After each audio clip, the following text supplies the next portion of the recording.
आज हम समझेंगे कि शांति क्या है, गृह शांति क्या है, कैसे किया जाता है, किस प्रकार से किया जाता है और किन चीज़ों का हमें ध्यान देना चाहिए कि नवग्रह हमारे शांत हो सकें। अब शांति का अर्थ पहले हम समझते हैं।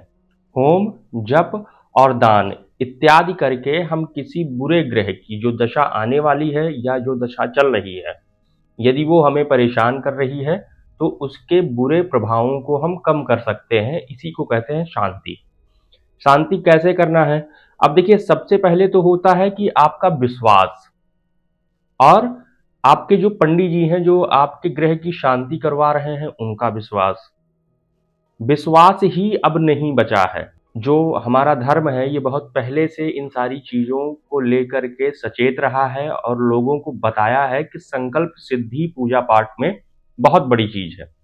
संकल्प सिद्धि ही अगर आपके पास नहीं होगी, जैसे आपको किसी पंडित जी ने बता दिया कि आपके कुंडली में ये दोष है, अब आप वो पूजन करवा रहे हैं कि हाँ दोष है, ठीक है, मतलब पंडित जी को आपने बोला, पंडित जी बोल रहे हैं कि हाँ ठीक है, इन्होंने बोला है तो पूजन मैं करवा देता हूँ। दोनों को ये श्योरिटी नहीं है कि हाँ पूजन हो रहा है तो इससे फायदा होगा।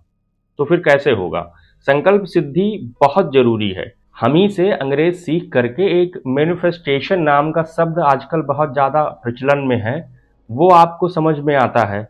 क्या है वो? संकल्प सिद्धि है, जो हमारे ऋषि मुनि बहुत समय से करते आ रहे हैं और बहुत समय से अपने संकल्प सिद्धि से ही बहुत ही असंभव जैसे कार्य को संभव किए हैं।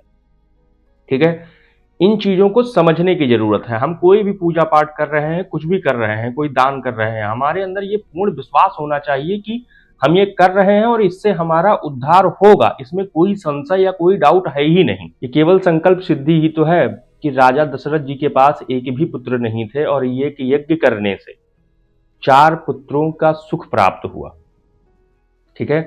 क्यों? क्योंकि उनके गुरु जी को भी ये लगता था कि हाँ, इस यज्ञ से पुत्र की प्राप्ति होगी और दशरथ जी को भी ये पूर्ण रूप से पता था कि हाँ, गुरु जी कह रहे हैं तो जरूर प्राप्ति होगी।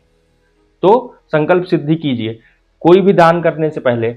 अब दान क्या करना है? हर ग्रह का दान अलग होता है, हर ग्रह का मंत्र अलग होता है और हर ग्रह के कितने मंत्र का जाप करना है, उसको जानना बहुत जरूरी है। अब मैं एक एक ग्रह करके आपको बताऊंगा कि कौन सा ग्रह किस चीज का आप दान करके, किस वस्तु का आप दान करके उसके द्वारा जो बुरे प्रभाव आपके जीवन में आ रहे हैं उसको आप कम कर सकते हैं। देखिए, सबसे पहली बात, जो 9 ग्रह हैं, इनका अगर आप रत्न दान करते हैं, जैसे सूर्य का हो गया माणिक, मंगल का मूंगा, ऐसे ऐसे हर ग्रह का जो रत्न होता है, एक जो बोला जाता है, उस रत्न को आप दान करते हैं, निश्चित रूप से वो ग्रह आपका शांत होगा।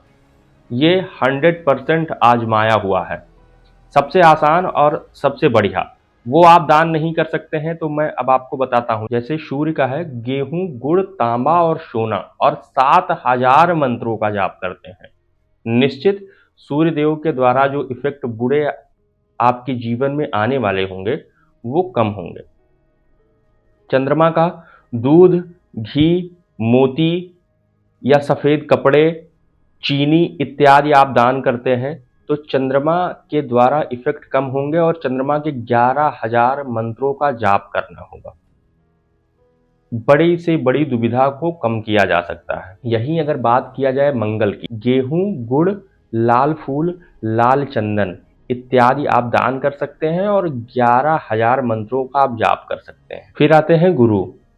चीनी, हल्दी, पीले वस्त्र और पुखराज इत्यादि आप दान करके और 17,000 मंत्रों का आप जाप करते हैं, गुरु आपके ऊपर खुश होंगे और गुरु के द्वारा जो भी दिक्कतें आपके जीवन में या कुछ भी अगर बुरा प्रभाव आने वाला होगा वो बहुत हद तक समाप्त होगा। बुद्ध की बात किया जाए तो हरे वस्त्र, सोना, चांदी, घी इत्यादि का आप दान करके और 4,000 मंत्रों का जाप करते हैं, बुद्ध आपके सही होंगे। शुक्र की अगर बात की जाए, रंग बिरंगे कपड़े, सुगंधित चीजें, सफेद चीजें, घी, ये सारी चीजें आप दान करते हैं, 16,000 मंत्रों का जाप किया जाता है। शनिदेव की अगर बात की जाए तो उड़द या काला तिल, लोहा तेल और नीलम इत्यादि का आप दान करके और 23,000 मंत्रों का आप जप करते हैं और 23,000 मंत्रों का आप जप करते हैं तो निश्चित रूप से शनिदेव आपके शांत होंगे। राहु के लिए अगर बात की जाए, तिल, तेल, काला तिल और गोमेद और 18,000 मंत्रों का आप जाप करते हैं, राहु आपके शांत होंगे।